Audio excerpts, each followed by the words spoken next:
Hey everyone. I hope you're all having a wonderful week.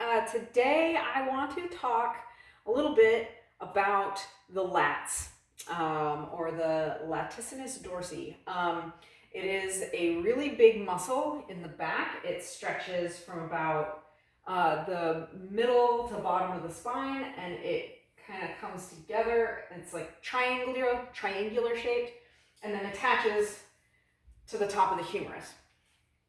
Now, if you're not a bodybuilder, if you're just like your average kind of gym goer, average lifter, especially women, you probably haven't really thought about this muscle all that much.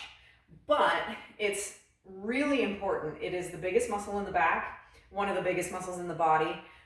It's responsible for a lot of different things. Its main functions are to bring the arms into the body, either from this direction, and it also rotates the hand from the shoulder, rotates the arm from the shoulder.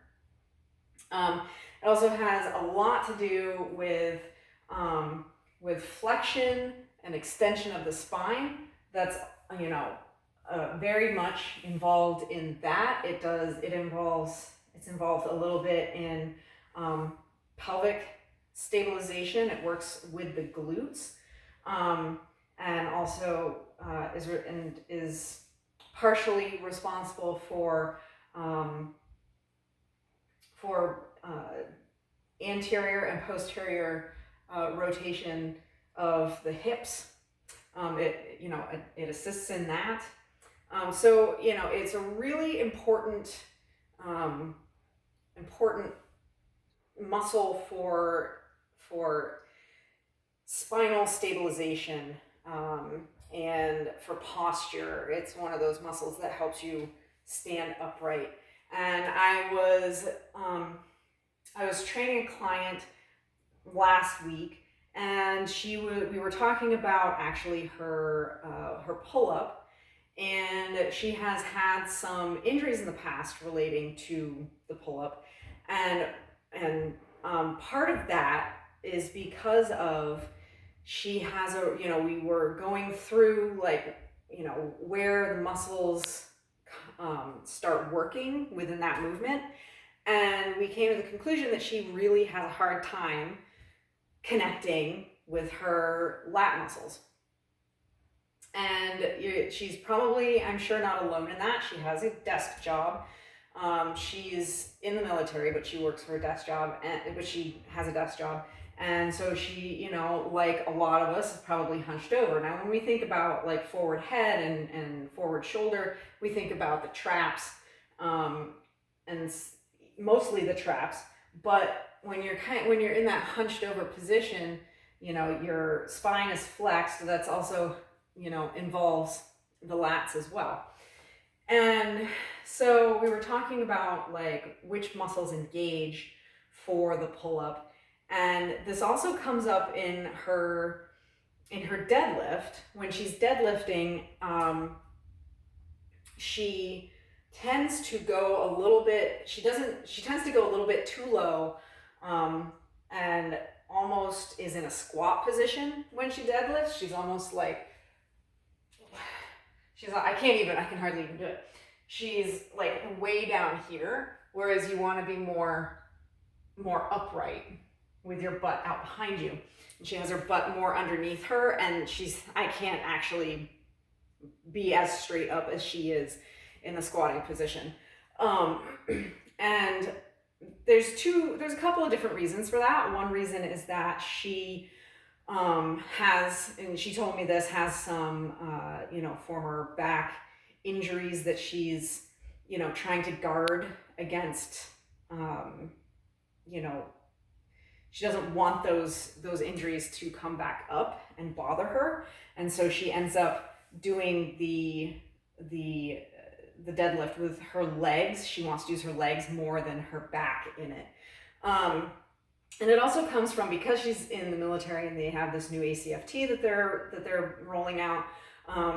She does practice a lot of hex bar deadlifting, which you're in a little bit more of a squatting position for, which is probably why I have a much harder time at it.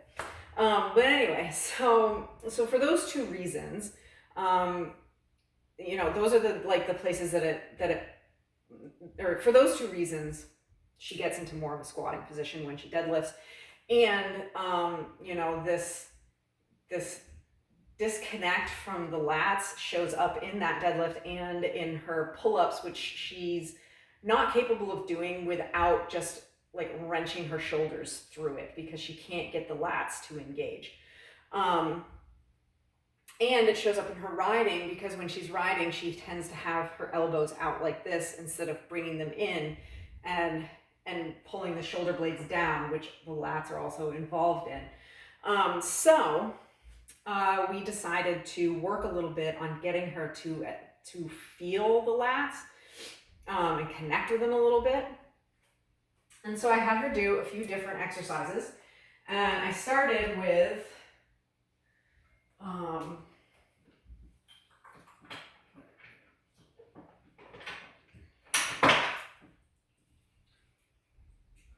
didn't have this as well set up as I thought.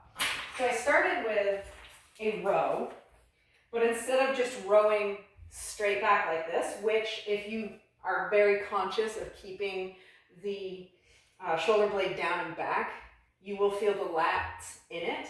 But what I had her do is I had her start with her hand in a pronated position, and then as she pulled back, she supinated her hand. And doing that really helps to engage the lats on that side, since that rotation is partly what the lats are responsible for. I'll show you that one more time, where you just start in the pronated position, shoulder blade, try to keep it down and back, don't shrug it up. And when you're doing each of these, you can do them with a cable, you can do them with a band, but I would suggest starting with very lightweight, because you're just working on the movement, you're working on the connection, you're not really doing it for heavy weight. And if you do it for heavy weight, if you have trouble with connecting with your lats in the first place, it's just going to make it harder to connect with them, because your body is going to take over and do things the way it's always done them, because it's more comfortable doing them that way when it's tired or when the weight is too much. So definitely start with a much lower weight when doing these. So that was the first exercise I had her do. And then the next one I had her do was just a straight arm pull down. So she started in this position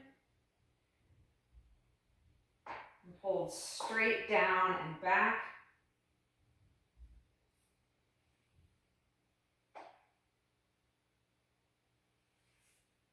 And holding it in that position for a few seconds really helps to cement that connection, really helps you feel the muscle.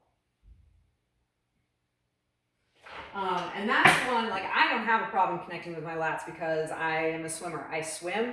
That is this motion all the time as you're pushing yourself through the water. The biggest thing to remember with the straight arm pull down is exactly why it's in the name, is to keep your arms straight. And if you find yourself starting to bend at the elbow like this, lighten the weight, because it's easier to pull it down with your elbow bent, and then you're getting your upper arm into the motion where it shouldn't be, when you really want to just isolate those lats. Now, last one, and this really, kind of helped her with her deadlift, was, again, a straight arm pull down with both hands, straight arm pull down, and then from here I had her do a hip hinge, so she was getting into that stabilized spine, lats engaged hip hinge to prepare her for her deadlift. I'll show you that one more time. You want to bring your arms straight back, keep the elbows straight. That's the most important thing. So you feel your lats engaged here, and then keeping them engaged,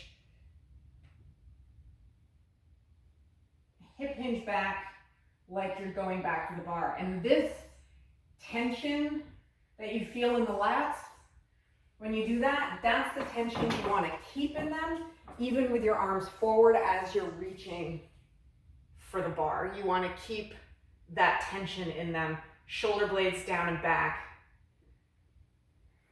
as you go down to the deadlift. Now we then did some deadlifting, and she immediately started to go down into that kind of more squatting position. And so instead of having her just reach down for the bar and go for it, I had her get into that position where she set her lats, brought her shoulder blades down and back, and then had her do the hip hinge down to the bar where she was more in that upright position, and she was able to pull it up from there. And after we did a few sets or a few reps, you know, I asked her, so how did that feel on your back? Because she was very concerned about previous back injuries and doing the deadlift that way, aggravating them.